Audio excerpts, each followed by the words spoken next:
I'm Lily Holden, 32 years old. I work part-time at a local supermarket. My husband Alec is 35 and he's a manager at a mid-sized company. We have a 6-year-old daughter named Elsie who's in preschool. We are a family of 3, me, my husband and our daughter. We bought a single-family home a bit away from downtown and have been living here for 4 years. Life is good with a kind husband, a cute daughter, and a home we've always dreamed of. Our neighbors are, well, average. Since it's a newly developed area, most families are similar to ours. Most families in this area are recent arrivals like us, except for the farmer family living behind us. They've been here for a long time and have a large house. The farmer family consists of a husband and a wife and their son. Their son is 28 and, I heard, works at a factory. Their home is old and has a separate annex for their son. Nikki, the wife in the farmer family, is kind of weird. She's known for entering other people's homes and taking things. But since her husband is the community leader, no one really confronts them. People are scared they'll get harassed if they cross the farmer family. In other words, they abuse their power to do whatever they want. Even the gardening shovel I kept in our backyard disappeared one day. I don't want to accuse anyone, but considering the neighborhood gossip, it makes you wonder. Since then, I've been careful not to leave things unattended. Separately, something else has been bothering me lately. Our electricity bill has skyrocketed. It suddenly increased 2 months ago, and this month it crossed $1,000. This is not normal. It's too abnormal. It's absurdly high for a family of 3. Our highest bill until now was at most $200. Sure, it's getting hotter, but we're not excessive with the air conditioning. We have a mortgage and always try to save where we can. Why is this happening? I really don't know. I checked with Alec, but he's clueless too. Nothing in the house seems to consume that much power. So, concerned it might be an electrical fault, we had the power company investigate. But the inspection revealed no issues. I'm more confused than ever. I've started to be even more conscious of saving electricity around the house. I raise the temperature on the air conditioner and turn off lights whenever possible. I use the hairdryer for shorter periods and mostly dry clothes outside to avoid using the dryer. Yes, there's been almost no change in the bill. Why on earth is our electric bill not going down despite all our efforts to save energy? I'm stumped. Maybe the problem isn't inside the house after all. I decided to change my perspective. If it's not an issue inside the house, then it must be something outside. Come to think of it, there was an outlet outside. I remembered seeing an external outlet next to the water heater when I was tidying up gardening tools in the backyard some time ago. As I suspected, I went around to the back of the house and there it was. Cables were plugged into the external and water heater outlets, each with a splitter extending further. What? Is someone else using our electricity? I followed the cables and they led to the farmer family's property next door. So, if a cable is running from our external outlet to the farmer family's house, they must be the ones using our electricity. I immediately unplugged the cables. The next day, I checked and found the plugs reinserted. For the next few days, it was game of cat and mouse, plugging and unplugging. I realized this wasn't going to resolve itself and decided to talk to Alec. That night, I told Alec everything. How the cables were plugged into our outdoor outlet, led to the farmer family's house, and kept getting replugged. So the reason our electricity bill spiked is that the farmer family has been using it. That makes sense. Do you think we should confront the farmer family? Well, Confronting them head-on might make them push back. Let's gather some evidence first. Install a security camera near the outlet. True, they are influential around here, but is it okay to leave things as is for now? We don't want them to catch on and destroy evidence. We can sue them for damages later. Good point, but it still feels wrong. Agreed. They need to face some consequences. But Mr. Farmer is the community leader and his wife, Nikki, is the head of the Women's Association. What if they retaliate? Most people around here are newcomers like us.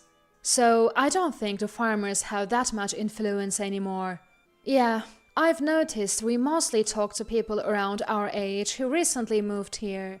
In that case, we should be able to counter any retaliation from the farmer family. Be cautious and make sure to record all conversations with them. We'll consult a lawyer tomorrow. Sounds like the plan. I agreed with Alec's suggestion and we decided to consult a lawyer. The next day, Alec took a day off and we both went to see the lawyer. We told the lawyer about the electricity theft. Technically, taking electricity from someone else's property is theft. You could also press charges for trespassing since they are invading your property. They could get arrested if you report this to the police. Good point, but we're neighbors and the other party is a local bigwig. I'm concerned that making a big fuss could lead to retaliation. But should we do to handle this as smoothly as possible? Yeah, it's a tough situation. Ideally, the neighbor would realize their mistake and apologize. But from what you've told me, that seems unlikely. So, does that mean we'll have to file a police report? That makes me a bit anxious, considering what might happen later. But this is a real crime causing real harm. If you insist on handling it amicably, maybe you should talk to them directly. Alright, I'll try that, thank you. After taking the lawyer's advice, I went to the farmer family's home alone the next day for a discussion. Nervous but determined, I headed to the farmer family home. Of course, I was recording the conversation. Hello, I'm Holden and I live in the house behind yours. Oh, you're Holden. What brings you here? Nikki was the one who came out. I noticed an electrical cord running from my house into your property. Are you aware that you're using my electricity? Nikki responded, We're not doing anything like that. But I've traced the cord back to an outbuilding on your property. Ah, that must be for my son Brian's aquarium. He keeps tropical fish and they do need a lot of electricity. Why are you using my electricity? Why not just use your own? I don't know. You'd have to ask Brian. You are his mother. Shouldn't you know what your son is up to? I really don't know. Brian is an adult. I'm not involved in his affairs. Then, please ask Brian. Brian isn't home right now. Please ask him when he gets back.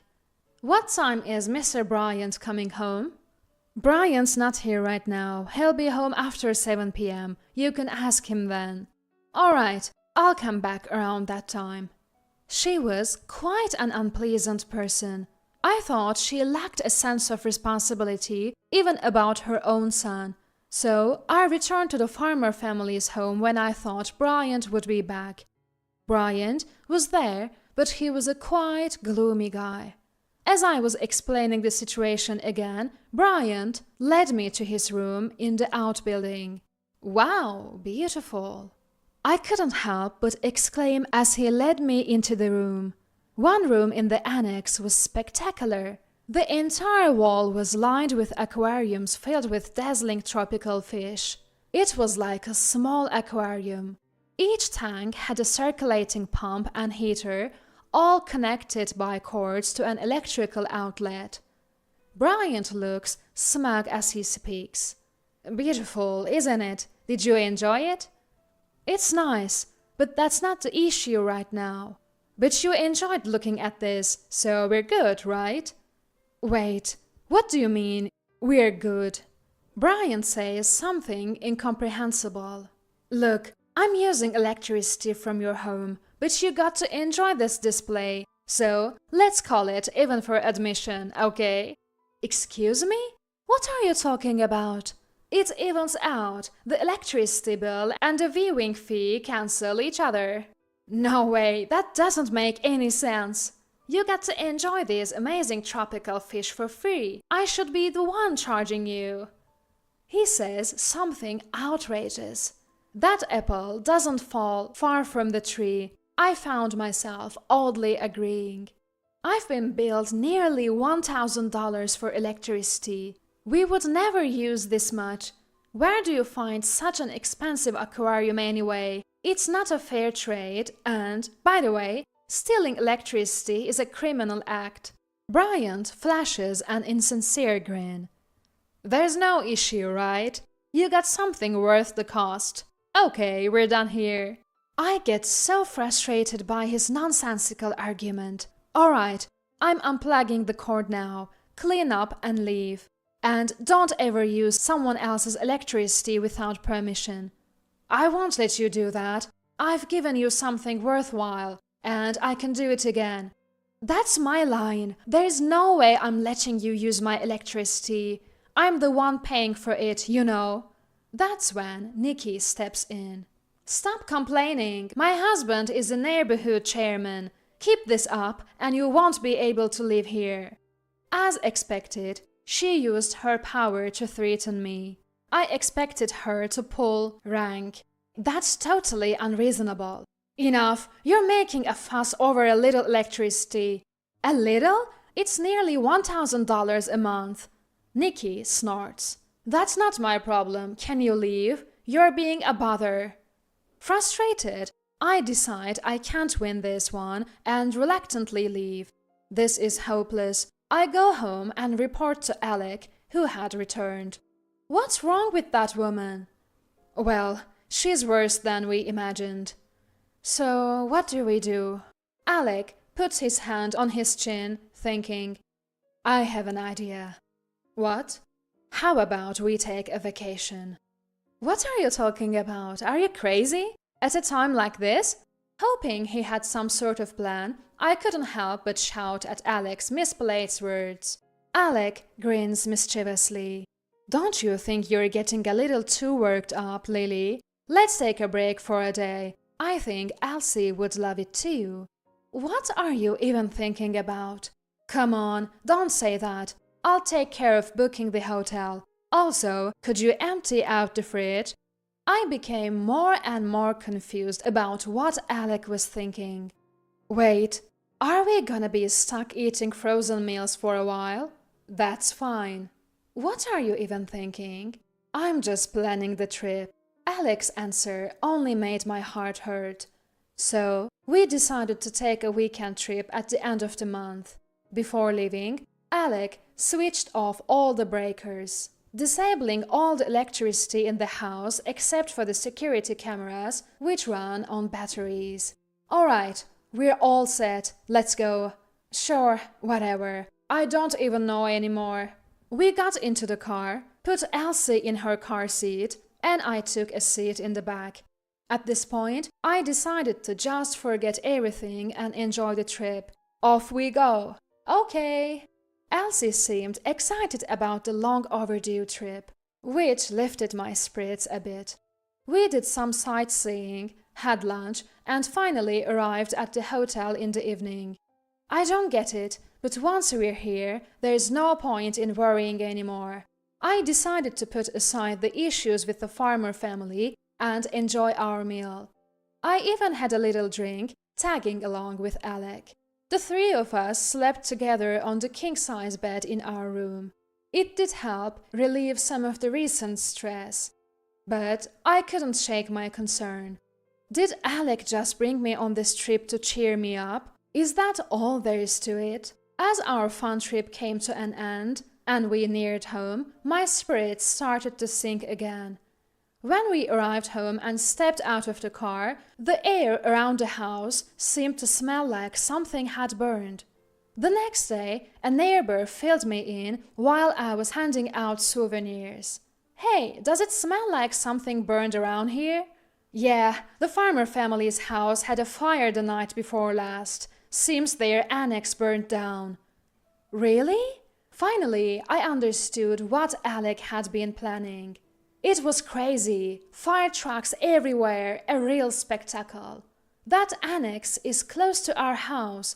That was a close call. Yeah, if the fire had spread, your house would have been in danger too.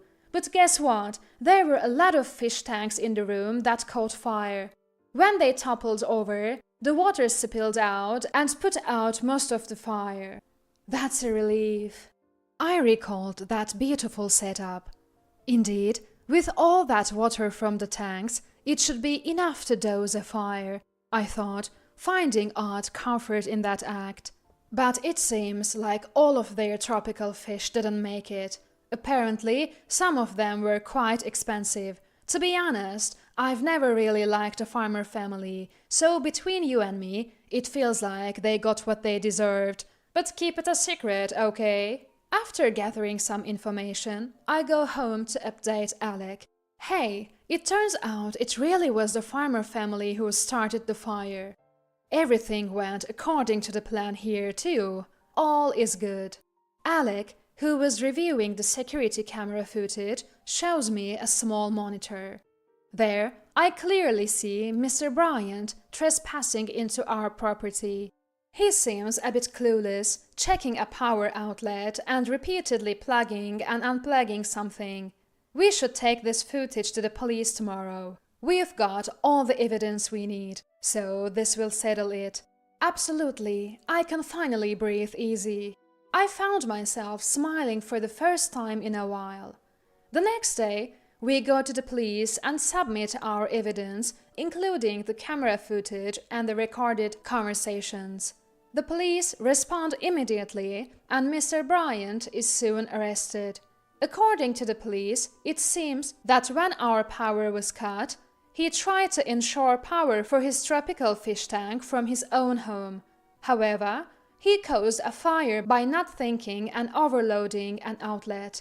The fire was almost catastrophic, but was put out by the water from the collapsing fish tank. Later, firefighters extinguished the flames, but all the fish tanks were destroyed and the tropical fish perished. We hired a lawyer and successfully recovered the additional electricity costs and emotional distress caused by the threats from Mr. Bryant. This incident revealed the past wrongdoings of Mrs. Nicky, who had been hiding behind her husband's power. Both Mrs. Nicky and her husband were removed from their community positions. The news of the fire and Mr. Bryant's electricity theft spread, causing the farmer family to lose their standing in the community. Their house is big, so it's not something they can easily dispose of and move. It seems they have no choice but to continue living there quietly to escape from their bad reputation and public scrutiny. As for Mr. Bryant, he was released on probation. He has since quit his job and seems to have become a recluse. For me, all the disputes have been resolved and my electricity bill is back to normal. I'm spending my days looking forward to Elsie starting elementary school next year. Even my friend, who was also troubled by the farmer family, said, "Life has been easier since the farmer family calmed down. Oh, but keep it a secret, okay?" May this town continue to be a comfortable place to live.